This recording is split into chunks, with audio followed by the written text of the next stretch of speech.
Alright, how's it going, guys? We are back, and yeah, let's just jump into the replay right here. As you'll see, actually, quick thing to note, he hasn't actually, like, brought, like, the most stall-looking team, like, when you look at his initial draft, and when you look at what he's actually brought a much more offensively oriented team than you might expect him to bring, so that's, of course, interesting.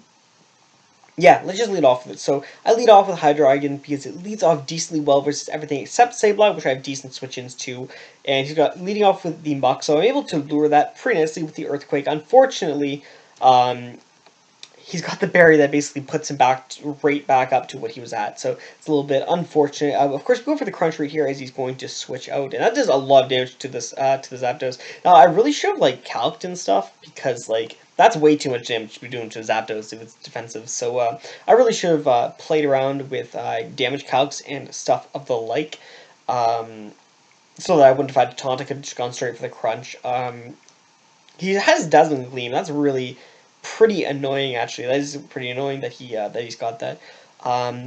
Thank God he didn't knock off on the switch into Gliscor, because yeah, that's really nice. But anyways, that Zapdos, as I was mentioning, it does way too much. That's a Specs Zapdos, so I calced, and yeah, Choice Specs Okos. Okos the Gliscor set I have. It just straight up Okos, and it's faster, so I'm not playing around with that. So yeah, good thing I went out into that, and didn't take that, because Gliscor is pretty important. Doubling out on the Dugtrio, because I don't want Klefki to get trapped. I suppose that's all you can really say. He doesn't have Waterfall switch-ins, because Sableye does not beat me 1v1. Gothitelle can't... Like, nothing actually switches into Waterfall in the first place anyways. And if Gothitelle's switching into Waterfall just to Thunderbolt me, I'm going to beat it before he beats me. So yeah, we're able to get rid of the Muck. That's really nice. This comes right back in. I'm kind of just going to sack my Hydreigon here if he goes for HP Ice. If he doesn't go for HP Ice, then I'm going to get Momentum because he has to bring something in to Revenge Kill me. But actually, no, what am I saying? I don't actually let it die because it's the Dugtrio, so I'm like, hey, I might as well switch because I've got Gliscor in the back. So like, why would I just sack Death Fodder when I do have the Gliscor just chilling there anyways? I think I go for Edge here in case he wants to go for Zapdos, and that's exactly what happened. That's not what happens. That's exactly what I go for. He's going to Sableye. I think he's brought both Megas, and he wants to Mega Evolve his Aggron, and that's why he's not Mega Evolving Sableye. So that's basically what I'm thinking right here. I go for the SD on the Recover, and I go for Stone Edge, and I crit. And the crit's actually really, really stupid. It really is, because we take out Sableye. You went for Foul Play, but that's doing upwards to 50, 60-ish%. Doesn't Oko, for sure doesn't Oko. Even at +2, of course, because Gliscor is hard-bodied, man. But yeah, that definitely sucks that we take it out. Go for Edge because I can't let I just don't want to let Zapdos in for free, I suppose is what the better way of saying it. I'm pretty sure. Yeah, I mean it's definitely annoying. It's definitely stupid, and I have to acknowledge that it's kind of dumb. That's unfortunate. It would have forced me to go for Earthquake the next turn, I think, or I guess I could have potentially went for Roost. And then, like I said, going for Earthquake or Roost would have kind of allowed the Zapdos to come in. But I'm at +2, so he can't really fuck around with me, so he has to just go for the HP Ice, and that means Mew can come in and set up. I wanted to set up so I could like blow away the Aggron, but that's not what happens. He goes into that. I'm assuming he's just going to try to trick me, but I am Z-move, so I'm just going to go for another nasty plot. Pretty sure +4 Oko's the... Tectonic Rage +4 Oko's the Goth, but because he's locked into that, like he's locked into Trick, he can't switch. That's what happens when you try to Trick on a Z-move mon. So because he's locked into it, there's no reason to actually just waste my Z-move. So yeah, he goes from trapping me with Gothitelle to or rather failing to trap me with Gothitelle to failing to trap me with Dugtrio. So yeah, Mew's gonna take out both the trappers, as we'll see right there. Like I said, I have a significant investment in my HP stat, so that's most likely making a little bit of a difference right there. I'm not gonna sack Mew because I can always Tectonic Rage the Aggron.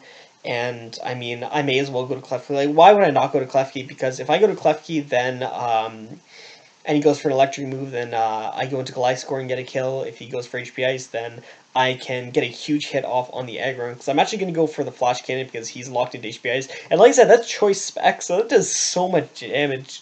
That does so much damage, dude. So yeah, that's really nice. He goes for Rock Polish right here, and it was pointed out that if I didn't crit the Sableye, then the Gliscor wouldn't be able to take the head smash. I'll play it. Yeah, it's 76%. But I would have gone hard into Mega Gyarados because, as I mentioned, I'm like max HP, max defense, impish on Mega Gyarados. So I would have went hard into Mega Gyarados because if he set up, then he wouldn't be able to OHKO me. If he didn't set up, he wouldn't be able to OHKO me, and I would have outsped him.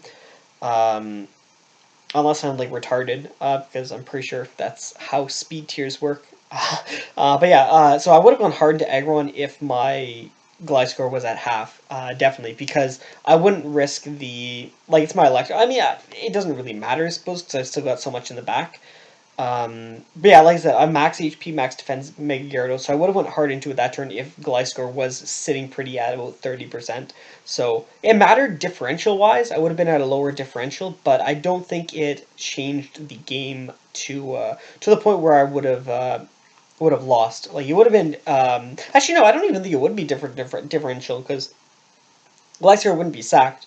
It would just be sitting at 30%. So like I said, I would have gone to Gyarados, and I think, I don't know, I don't want to Theoremon because, like I said, like, he was forcing me to Earthquake the next turn, or forcing me to Roost, or forcing me to do something on the turn that, on the following turn after I crit him. So, I mean, I can't just say, yo, Gliscor just would have been at 30% because we're completely missing one full turn in that game. Because there would have been one extra turn, is what I'm trying to say. And like, after that one extra turn, there's a lot of things that can happen in just one turn, right? So I can't just say that, like, yo, it still would have been a 5-0, just Gliscor would be at 30%. I can't say that because there's an entire extra turn that would have happened in that battle. So we don't know what would have happened. I don't really want to Theoremon too hard.